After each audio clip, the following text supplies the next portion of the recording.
Hi friends, வணக்கம். 21 days fat loss சேலஞ்சோட 10th டே update. So நான் 10th டேயில் இருக்கேன். நீங்கள்லாம் ஸ்டார்ட் பண்ணிட்டீங்களா, எத்தனாவது டேயில் இருக்கீங்க அப்படிங்கிறத கமெண்ட்ஸில் போடுங்க. ஸோ இன்றைக்கி நம்ம பார்க்க போகிற டாபிக் என்ன அப்படின்னு பார்த்தீங்கன்னா, லோ கார்ப்ஸ் டயட்டில் ஒர்க் அவுட் பண்ணலாமா, எப்படியெல்லாம் ஒர்க் அவுட் பண்ணணும் அப்படிங்கிறத இன்றைக்கி பார்க்க போகிறோம். ஸோ அதுக்கு முன்னாடி டெய்லி எவ்ரிடே கொடுக்குற இன்ஃபர்மேஷன்லாம் உங்களுக்கு யூஸ்ஃபுல்லாக இருக்குது அப்படின்னா ஒரு லைக் போட்டு போங்க. உங்கள் ஃப்ரெண்ட்ஸ் அண்ட் ஃபேமிலி கூட நிறைய ஷேர் பண்ணி விடுங்க. சப்ஸ்கிரைப் பண்ணாமல் பார்க்குறீங்கன்னா சப்ஸ்கிரைப் பண்ணி சப்போர்ட் பண்ணுங்கள். ஸோ வாங்க இப்போது டாபிக்குள்ளே போகலாம்.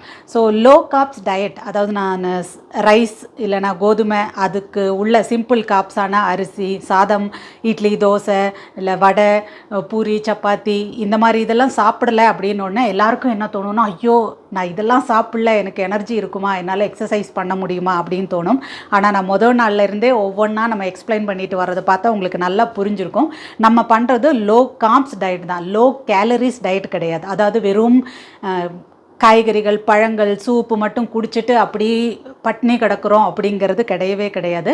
நம்ம கார்ப்ஸை கம்மி பண்ணுறோம். சிம்பிள் கார்ப்ஸை குறைச்சிட்டு ஃபைபர் உள்ள காய் பழம்லாம் சாப்பிட்றது போக எனர்ஜிக்காக அழகாக தாராளமாக நம்ம ஃபேட்டையும் ப்ரோட்டீனும் காம்பினேஷனில் எடுத்துக்கிறோம். ஸோ அதனால் உங்களுக்கு எந்த இடத்துலையும் எனர்ஜி எல்லாம் கம்மியாலாம் இருக்காது.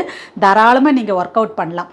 ஏன் அப்படின்னா, இது நிறைய கிளைண்ட்ஸ் எங்கிட்ட ஷேர் பண்ண அவங்களோட எக்ஸ்பீரியன்ஸ் என்னன்னு பார்த்தீங்கன்னா, அவங்க சொல்லுவாங்க, ரொம்ப லோ கார்ப்ஸ் டயட்டில் வெயிட் லாஸ்க்காக என்ன போட்டிருக்காங்க. ஸோ அப்படி போடும்போது அவங்களே கொடுத்த நியூட்ரிஷனிஸ்டே கொடுத்த இது என்னது அட்வைஸ் அப்படின்னு பார்த்தீங்கன்னா, இந்த டைமில் இந்த டயட் இருக்கும்போது நீங்கள் ரொம்ப ஒர்க் அவுட்லாம் எதுவும் பண்ணாதீங்க. மீடியம் டு ஹை இன்டென்சிட்டி அப்படி ஒர்க் அவுட்லாம் எதுவும் பண்ணக்கூடாது. ஜஸ்ட் லோ இன்டென்சிட்டி உள்ள ஜஸ்ட் வாக்கிங் மட்டும் போய்க்கோங்க அப்படின்னு சொல்லி அவங்க சொன்னாங்க. அப்படின்னு சொல்லிட்டு தான் அவங்க டவுட்டாக எங்கிட்டையும் கேட்குறாங்க.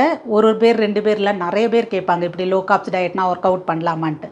ஸோ நம்ம முதலே கிளியராக சொன்ன மாதிரி லோ கார்ப்ஸ் டயட்னா நம்ம எங்கேயும் பட்னி கிடந்து வெறும் காய், பழம், ஜூஸு, சூப்பு இதை மட்டும் குடிச்சிட்டு இருக்க போகிறதில்ல.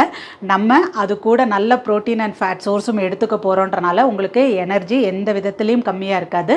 நீங்கள் லோ இன்டென்சிட்டியா இல்லை மீடியம் இன்டென்சிட்டியா ஹை இன்டென்சிட்டியா உங்களோட பாடி எதுக்கு பழகி இருக்குங்கிறத தெரிஞ்சுட்டு நீங்கள் தாராளமாக அதை ஸ்டார்ட் பண்ணலாம். இல்லை முதலே பண்ணிக்கிட்டு இருந்தவங்க அதை அப்படியே கண்டினியூ பண்ணலாம். ஸோ ஒரு வெயிட் லாஸ் பண்ணுறோன்னா என்னங்க அர்த்தம், அது பாட்டுக்கு வெயிட் லாஸ் அப்படிங்கிறது சைடில் போயிட்டு இருக்கணும். பட் நம்ம டெய்லி பண்ண ஒரு டே டு டே ஆக்டிவிட்டீஸில் ஆஃபீஸ் போகிறோமா, குழந்தைங்கள பார்த்துக்கிறோமா, வீட்டு வேலை பண்ணுறோமா, எக்ஸசைஸ் பண்ணுறோமா, அதையெல்லாம் ரெகுலராக பண்ணிக்கிட்டு இருக்கணும்ல.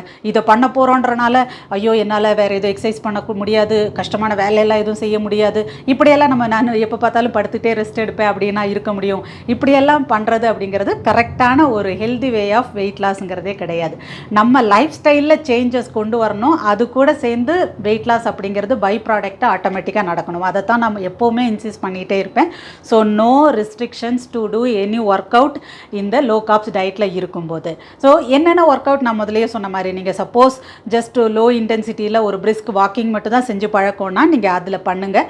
அது கூட கொஞ்சம் கொஞ்சமாக இன்டென்சிட்டியை கூட்டி வேறு ஒர்க் அவுட்லாம் கற்றுக்கோங்க. ஸோ நம்ம சேனல்லே நிறைய ஒர்க் அவுட் வீடியோஸ் இருக்குது. ஒரு நாள் பாடி வெயிட்லேயே செய்கிற பிளாங்க் இல்லை சூரிய நமஸ்கார் வேரியேஷன்ஸ், இல்லைனா கார்டியோ எக்ஸசைஸ், ஜம்பிங் ஜாக்ஸோட வேரியேஷன்ஸ், இந்த மாதிரி பண்ணலாம். ஒரு நாள் கார்டியோ, இடையில ஒரு நாள் ஒரு நல்ல பிரிஸ்க் வாக்கிங், அடுத்த நாள் திரும்பவும் பாடி வெயிட்டில் பண்ணுற ஸ்ட்ரென்த் ட்ரைனிங், திரும்ப ஒரு பிரிஸ்க் வாக்கிங், அதுக்கு அடுத்த நாள் திரும்ப வீட்டில் இருக்கிற வெயிட் ஏதாவது தூக்கிட்டு வெயிட் ட்ரைனிங், இந்த மாதிரி பண்ணுறதை நீங்களாகவே டிசைன் பண்ணிக்கலாம். ஒரு நாள் வீக்லி ஒன்ஸ் சண்டே நல்ல ஃபுல் ரெஸ்ட் ரெக்கவரி கொடுக்கலாம். அதுவுமே ரொம்ப முக்கியம். எவ்ரிடே நான் எக்ஸசைஸ் பண்ணிகிட்டே இருப்பேன் பண்ணக்கூடாது, பாடிக்கு அந்த ரெக்கவரியும் முக்கியம். ஸோ சண்டே ஒரு நாள் ரிலாக்ஸாக ரெஸ்ட் எடுக்கலாம். வெயிட் லாஸுக்குன்னு மட்டும் கிடையாது, ஹெல்தி லைஃப்க்கு அப்படின்னாலே நம்ம ப்ராப்பர் நியூட்ரிஷன் எவ்வளோ முக்கியமோ அது கூட நீங்கள் ஒர்க் அவுட்டும் பண்ண வேண்டியது முக்கியம். ஸோ அதுவும் இதுவும் சேர்ந்து தான் வரும். அப்படிங்கும்போது டயட்டை நல்லா ஸ்டார்ட் பண்ணியிருந்தீங்கன்னா இந்த ஒர்க் அவுட் போர்ஷனை மிஸ் பண்ணிடாதீங்க. இந்த ஒரு ஹேபிட்டையுமே பழகிக்கோங்க. ஸோ அதுவும் இதுவும் சேர்ந்து உங்களுக்கு ரொம்பவே நல்ல ஹெல்ப் பண்ணும். உங்களோட வெயிட் லாஸ்லேயே ஆகட்டும், இல்லைனா எக்ஸசைஸ் பண்ணவும் உங்கள் ஸ்ட்ரென்த்து கூடி ஸ்ட்ரெஸ் குறைஞ்சி நல்லா ஆக்டிவாக இருக்கிறதுக்கு இது எல்லாத்துக்குமே உங்களுக்கு ஹெல்ப் பண்ணும். ஸோ இந்த குட்டி டாபிக் தான் இன்றைக்கி உங்கள் கூட ஷேர் பண்ணிக்கணும்னு நினச்சேன். ஸோ இன்றைக்கியோட ஆக்டிவிட்டி என்ன செஞ்சேன், இப்படி என்னெல்லாம் சாப்பிட்டேன் அப்படிங்கிறத இது கூட ஆட் பண்ணி விட்றேன். இன்றைக்கி 5:30 to 6:30 கிளாஸ் இருந்தது என்னோடது. ஸோ ஒரு ஸ்டிக் வச்சு ஃபுல் பாடி எக்ஸசைஸ் தான் இன்றைக்கி கிளாஸில் நான் எடுத்தேன். ஸோ அந்த கிளாஸோட சில கிளிப்பிங்ஸ் தான் இது. ஸோ இன்றைக்கி இதே கிளாஸ் ஈவினிங்கும் இருக்குது 5 to 6. எனக்கு அப்போது 2 hours ஒர்க் அவுட் ஆயிரும். என் மெம்பர்ஸ் கூட சேர்ந்து நானும் செய்வேன் அப்படின்றனால, நீங்கள் பிகினர்ஸ் இருந்தீங்க அப்படின்னா ஒரு 1 hour ஒர்க் அவுட்டை கூட கொஞ்சம் சின்ன சின்ன பிரேக் விட்டு நீங்கள் செஞ்சுக்கலாம். லோ இன்டென்சிட்டியிலேருந்து ஆரம்பித்து அப்படியே கண்டினியூ இன்டென்சிட்டியை கூட்டிகிட்டு போங்க.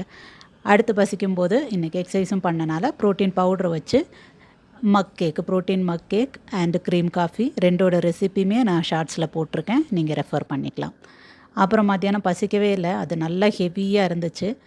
ஜஸ்ட்டு நான் ஒரு குக்கும்பரை மட்டும் உப்பு கொஞ்சோண்டு சில்லி பவுட்ரு போட்டுட்டு அந்த இதை நல்லா ஒரு ஃபில்டாக ஒரு பவுல் ஃபுல்லாத்தையும் எடுத்துக்கிட்டேன். இது சிக்கன் தான் செஞ்சு வச்சுருந்தேன் பசிச்சா சாப்பிட்ணுன்னு. ஸோ பசிக்காதனால நான் சாப்பிடவே இல்லை. மேபி என் கிளாஸ் ஈவினிங் முடிஞ்சதுக்கப்புறம் இதை சாப்பிட்டேன்னா அவ்வளோதான். அது ஈவினிங்கோ டின்னரோ எப்போ முடியுதோ அந்த பசிக்கும்போது அதுக்கு தகுந்தாப்பில் சாப்பிட்ருவேன்.